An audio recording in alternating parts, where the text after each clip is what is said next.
Hello everyone and welcome to episode 10 of FTB Revelation. How are you doing? So last episode we played a little bit around warp and bad things started happening to me.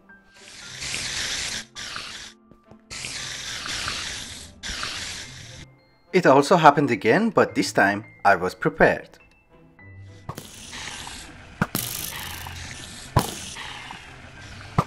Unfortunately, despite getting most of the effects of warp, there is one that has not happened to me yet, and that is the Chrisman Cult portal. We need the Primordial Pearl, and that is a guaranteed drop from the portal. So that's a problem. Please, please, please shut up. Thank you. I don't know why I make clocks. Anyhow, in between episodes I did a little bit of research, and if you look at the top left hand corner of the screen you will see a purple bar, a light one and a dark one. The light one is temporary warp, which you get by eating zombie brain. The other one, which is the dark one, you will get it by doing black magic, which is in your Thaumcraft, the ones which have a purple cloud. I did most of them except taint, which we're going to do this episode, and I gained a little bit of permanent warp. We need to increase that bar to a certain level. In the past versions you needed to do that in order to get into Eldrich, but I think that also has to do with the warp effects that we get. So I want to increase it in order to get the Chrisman Cult portal. I also made this because that gives me a little bit of warp. I'm not sure if it's permanent warp or temporary warp, but I tried it a little bit. It wasn't that bad. Anyway, doing that black magic also opened some more items for us. We have Rift, which will allow us to walk through blocks easily. And where's the other end? Maybe here? Yeah, this is better. It has a range of 16 blocks for me, so sometimes you don't get to see the other side. We also have Curse, which is supposed to give a lot of negative effects to the mobs and also occasionally kill them, which is not very useful right now. It's a 2-hit kill on a pig. Yeah, it's not very useful. But I also have Flux, which is much more powerful, and I upgraded it as much as I could. So this should be a 1-hit kill. For most mobs, obviously also a pig. So in between episodes I made a nanobot beacon. It's a tier 3 and it has a few buffs for me. I could not make the higher tier buffs because they need higher tier crystals, which I did not have. So this time I also made a list because I thought we should get organized. So let's go through it. 1. We need to slay the dragon.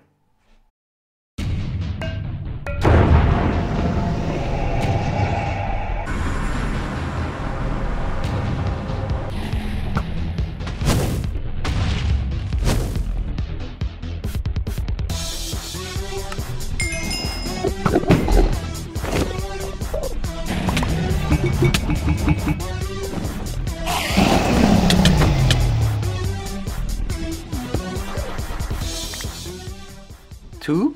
Get a shulker.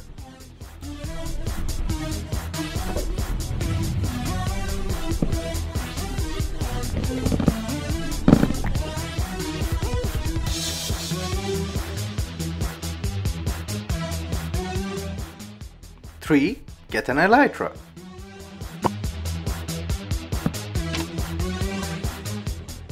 4. Get liquid death.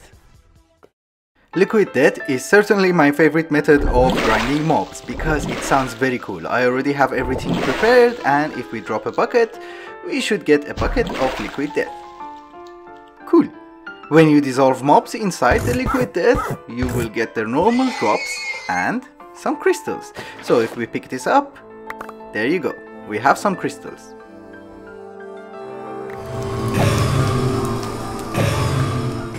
Well, there is no point of having liquid death if you do not make a mob farm. So I made a small mob farm here, I made additional buckets of liquid death, and we have a soul shard for blazes. Because I keep running low on blaze rods. And I don't want this to void anything extra, so yeah, the range is good. That is cool. We remove the hologram and we should put some buckets of liquid death and try not to fall inside it ourselves. It's not instant kill, but it does quite a bit of damage. And where is the soul shard? Well, let's put the facade first and then the soul shard. And we run out.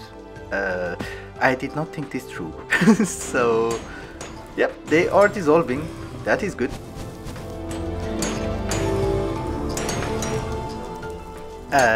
They don't drop rods though. That's a problem. Well, one item on the list was to get ink, so I made a soul shard for squids and we just change it with the blaze and hopefully we will get some ink, in addition to some crystals, which should be nice. Let's give it a test and check. Okay, would be nice, and yep, we get ink sacs. That is good. And we get aqua. That is also good. Alright guys, this build is also complete and we hit 2 birds with 1 stone, because now we have a liquid death mob farm which produces us crystals, and also we are getting ink, which was another item on the list. And I hate this tree. They look ugly. It's from Natura and I don't know who thought about this. Anyway, we can go ahead and do our next project. Alright guys, the next thing that I want to do today is to release flux and create taint. I'm a wuss and I do not want to do it on the surface and next to our base, so I want to make an island in the sky using the shard of the laputa, and I want to make the level 20 of it because it's also an achievement from Botania. So I have to fight the Guardian of Gaia several times. Once we have the island in the skies, we will release taint, and hopefully that will open additional researchers in Thaumcraft for us. So let me fight the Guardian of Gaia and I'll bring you back.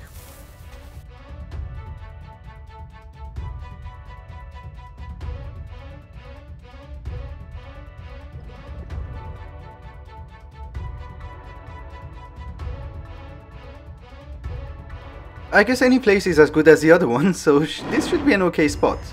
I hope.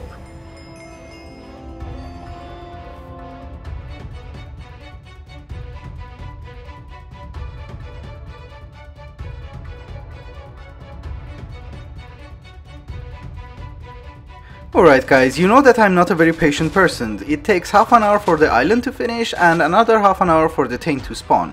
I'm not willing to wait an hour, so I'm going to release flux now. The island is almost 50% complete, and if we get water, I can drop some end crystals inside the crucible and release the aspects.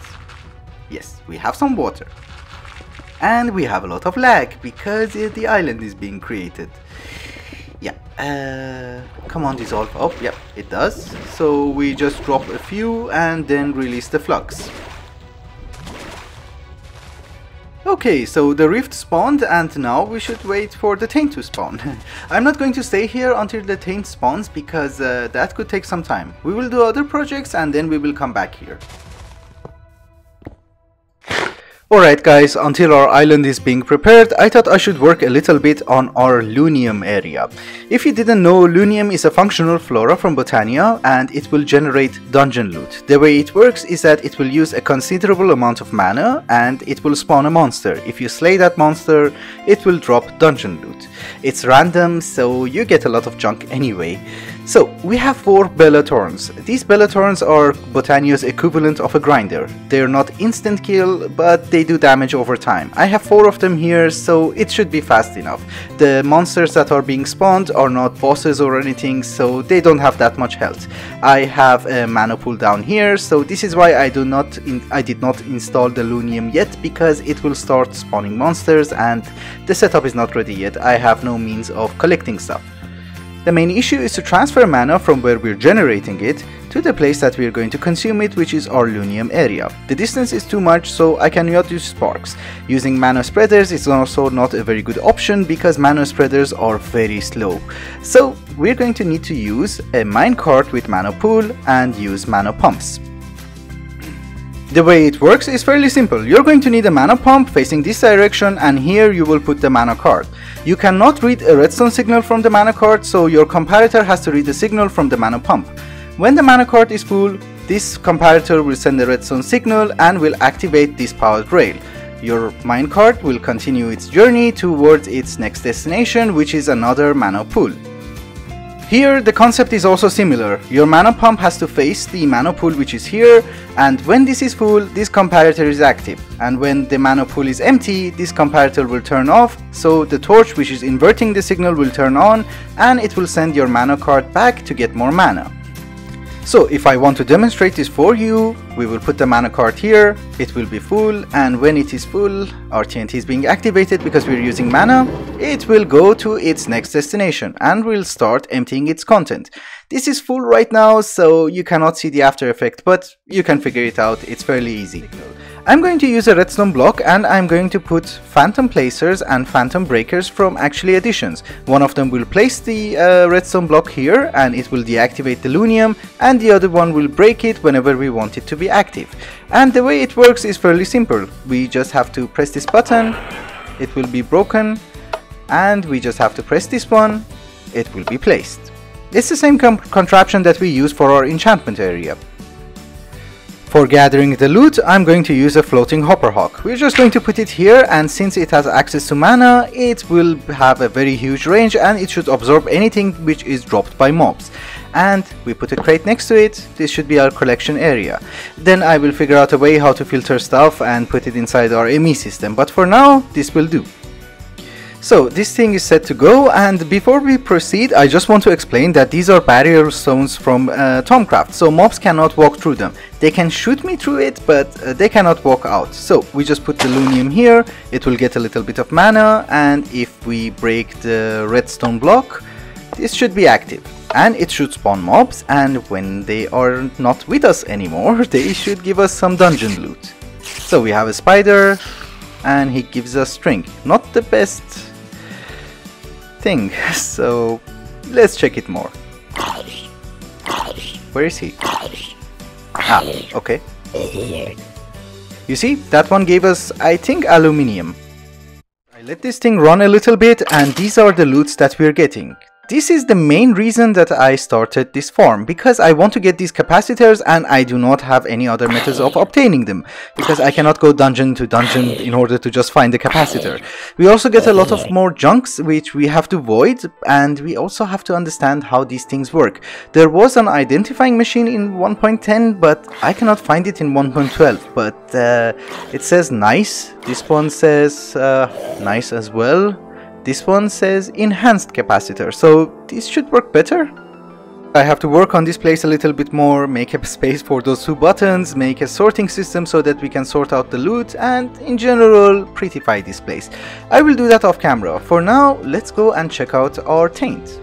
Okay, so our taint seems to be ready. We just have to scan it and see what can we learn from it. We'll probably learn something, I don't know what. I don't need anything from here because I do have a source of wheatium, so I just leave it be. So we have a little bit of problem. There is another one there, and there is another rift there, and it doesn't end there because if we go down, there are two more down here. To be honest with you, when I was releasing Flux, my game crashed, I died, and well, I didn't technically die, it said you died, but I was spawned with my full armor in my own bed. I don't know what actually happened, so the server crashed and yeah, it got a little bit out of control. I'm a little bit worried now. Hi. I think we just leave them be, it's far away from the base. Oh, and we have an aurora. That's cool. So Ender.io has been updated. They now have enhanced alloy smelters, enhanced sag mills, and a bunch of other cool stuff. It's basically your normal alloy smelter which works slightly faster. I also saw that they have this one, remote awareness upgrade, but I did not see the inventory panel which works like an ME system, just for storage, not for auto crafting. So I'm guessing there will be future updates. One of the items in Ender.io that I always wanted to try was the Rod of Return, the dialing device, and the telepad. So supposedly you can make a teleportation device and also get back. It literally works like a waystone, but I'm hoping it would be much cooler. So let me craft the ingredients that we're going to need and bring you back.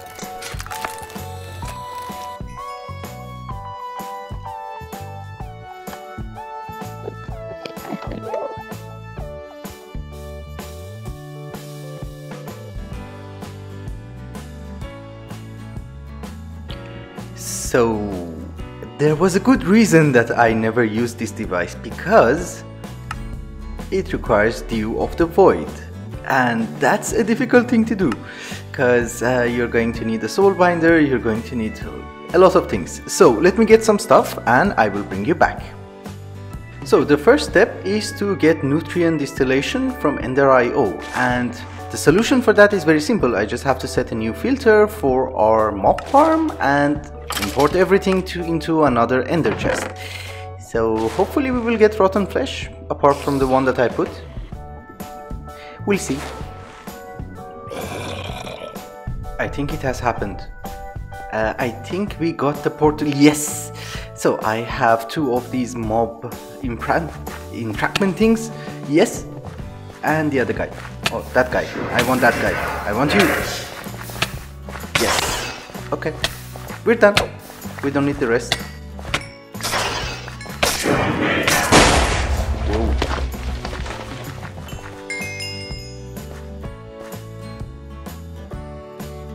Okay. Hi. So, there has been a slight change of plans due to recent developments, and I don't need to eat zombie brain anymore. I can get my delicious burger.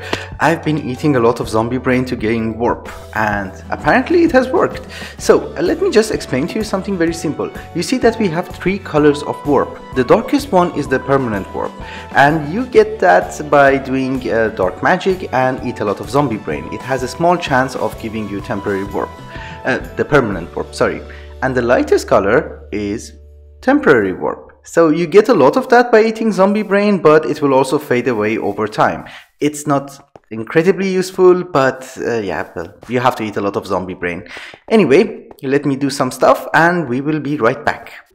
Also, as a general rule, before I forget, don't worry about warp. People always say that warp is bad, warp is bad, warp is bad. Yes, warp is bad, but as long as you're not doing Thaumcraft or doing black magic or dark magic or whatever it's called, you're not making liquid death, the permanent warp will also not affect you that much. So it's nothing to worry about. You can have a lot of permanent warp and nothing will happen to you as long as you don't do black magic.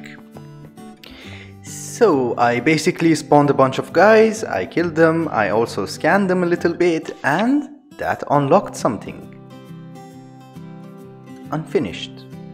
Huh. Okay, that's it. Very anticlimactic. Seriously?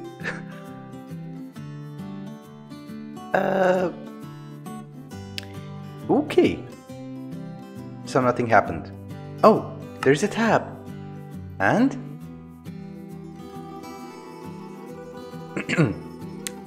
Hi.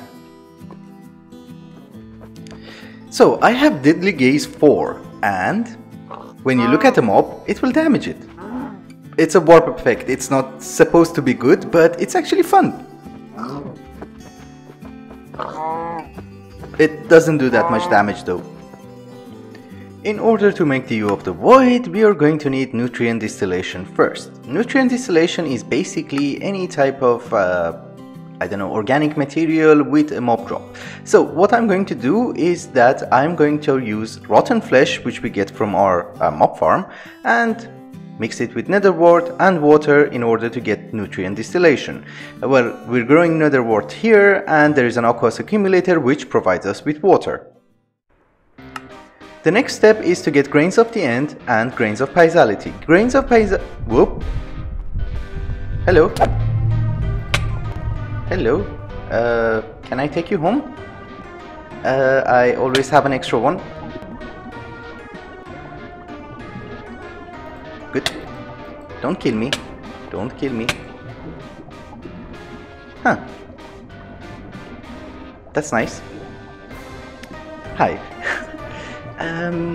I have to wait for the fog to go away, so see you shortly. Well, I'm back. Sorry for the inconvenience, but these things happen. Anyway, I was going to say that grains of piezoality are the easiest one to make, because grains of piezoality, if I can find it for you, is just crushing pulsating crystals in a sag mill and you get grains of piezoality, and it's not a difficult thing to do. The difficult thing to do is grains of the end, because you're going to need an ender crystal, and in order to make an ender crystal you're going to need a vibrant crystal and an enderman in a soil vial, and you need 6 levels of experience. So that's the difficult part. I do have a powered spawner which has enderman. It captures the enderman, it puts it inside the soul binder. The problem is, how do we provide the soul binder with experience? There is an item from Industrial Foregoing called Fluid Dictionary Converter. So my idea is, we give this essence and we cut you down. No, we cut you down. Yeah, thank you. And then whoop. So this is getting essence, and this is essence. We just ask it to make us not the essence of knowledge. Does that work? No. Can you make me fluid XP? No.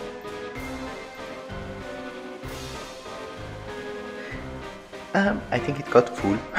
So let's do this again. And it fell down. Of course it falls down. As I was saying, if we provide this with liquid essence, it will give us fluid XP. So if I put some vibrant crystals into here, they should go here, the XP gets transferred, and we get an end crystal, which goes into that sag mill and then gets transferred into this vat. Cool.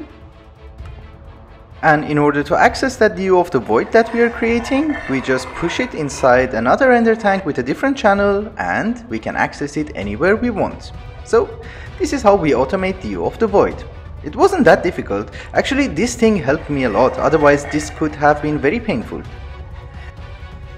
So now that we have the DO of the void, we can try this thing. The way that you have to do this is that you need a coordinate selector and a piece of paper in your inventory. So if I come here and, for instance, select these coordinates and call it, I don't know, hello, doesn't really matter, we will have a coordinate for hello, which is this block. So I just have to go to the dialing device and put it here.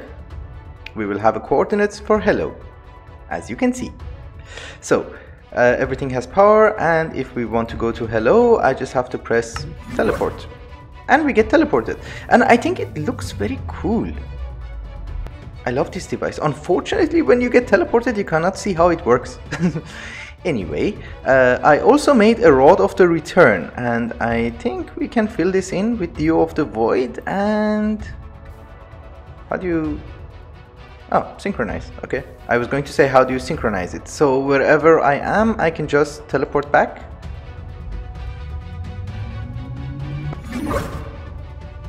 Okay. That's kind of cool. I like it. That is actually very cool. Alright guys, it's also time to wrap up the episode. I'm sorry that there has been a huge gap between this episode and the last one. The reason is that I had to move from my previous home to another city because of my work.